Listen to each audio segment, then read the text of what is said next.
Every single year, thousands of people, ambitious people, make the trek to Omaha, Nebraska.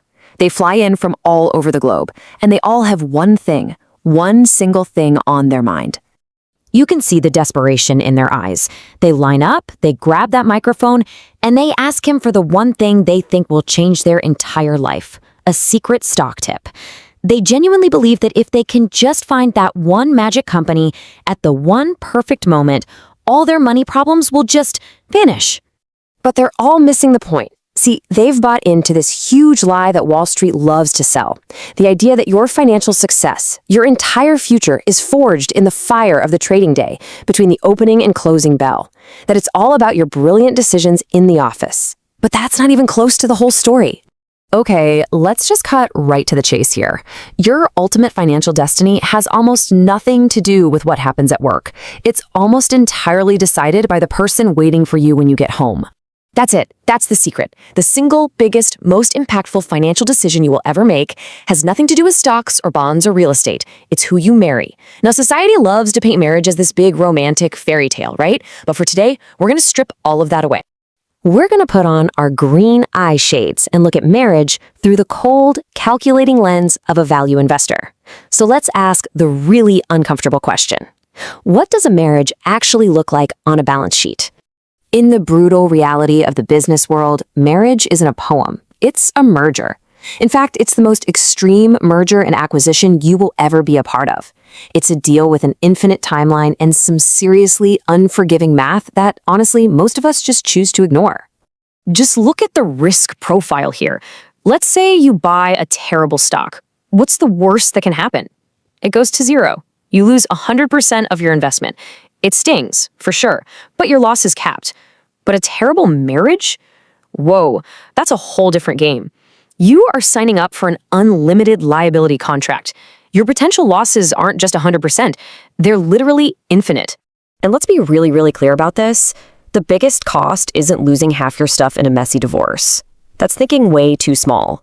The real cost is like an invisible wealth tax you're forced to pay every single day.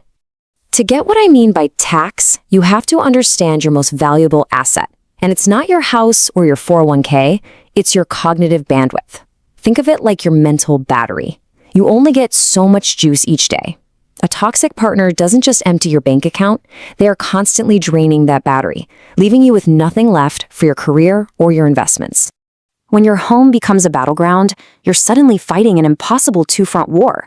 By day, you're out there fighting the market, and by night, you come home and have to fight your spouse. There's no peace, no downtime. Your mental battery is always at zero, and you never, ever get a chance to recharge. No one can win that war. And right there, that's the real tragedy of it all. It's not just about the arguments. Every hour you spend on drama at home is an hour you didn't spend building your future.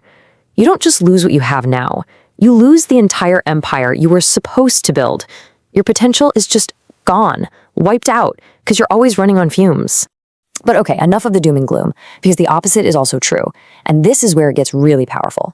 If you choose the right person, you give yourself the ultimate unfair advantage. It's like building a psychological fortress around your mind. And the difference really boils down to this. Is your partner playing for the outer scorecard or the inner scorecard? The outer scorecard partner is terrified of what the neighbors think.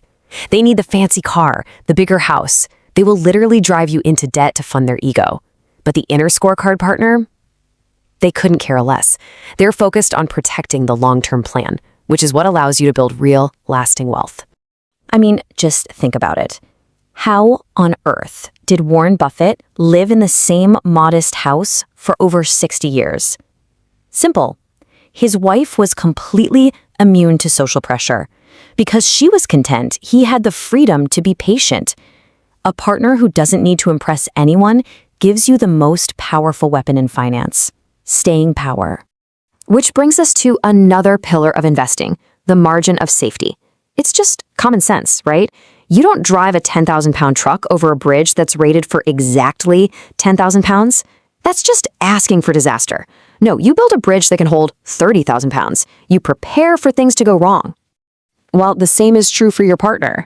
The real test isn't when the market's booming and everyone's making money. The real test is when the market absolutely collapses, when there's blood in the streets and your net worth gets chopped in half. A bad partner panics and screams at you to sell at the very bottom. But a great partner, they calmly pour you a cup of coffee and say, "We'll get through this." That rock-solid loyalty frees up your mind to be greedy when everyone else is terrified. So here's the crucial takeaway. In the world of investing, your own ego is your worst enemy. The absolute last thing you need is a cheerleader who just tells you how smart you are all the time. That's deadly. What you need is your own Charlie Munger, someone who will challenge you, who will poke holes in your logic, and who will save you from your own stupid mistakes. So, what does this all mean? It means you have to stop picking a life partner based on short-term chemistry and emotion. You have to start thinking like a long-term investor.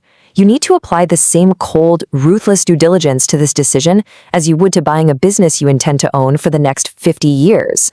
Seriously, stop focusing on the temporary stuff. Instead, you need to conduct a 50-year fundamental analysis of their character. Ask the hard questions. Are they a low-maintenance, high-yield asset? Do they have a deep psychological moat? And maybe most important of all, will they pass the rocking chair test? When you're 90 years old, are you still going to be glad you did this deal? You want to know for sure if you're with the right person? Okay, here's a simple, powerful test you can run. Propose downsizing your lifestyle to invest aggressively for the future. Tell them you want to invest every spare dollar for the next 10 years. And then just watch their reaction very closely. If they panic, you're looking at a major financial liability. But if they calmly look back at you and say, "Okay, let's build," you found a unicorn. Look, in the end, it all comes down to this one simple truth. You can make all the money in the world, but if you have to go home to someone who makes you miserable, you are living in absolute poverty. When it's all said and done, the only metric that will truly define your success is the quality of the person holding your hand. So I'll leave you with this question, and you have to be brutally, coldly honest with yourself. Is the person sitting across from you a fatal liability who's slowly draining your life force? Or are they the ultimate compounding asset that will help protect and grow your empire for the next 50 years? Your honest answer to that one question, well, that's going to decide everything.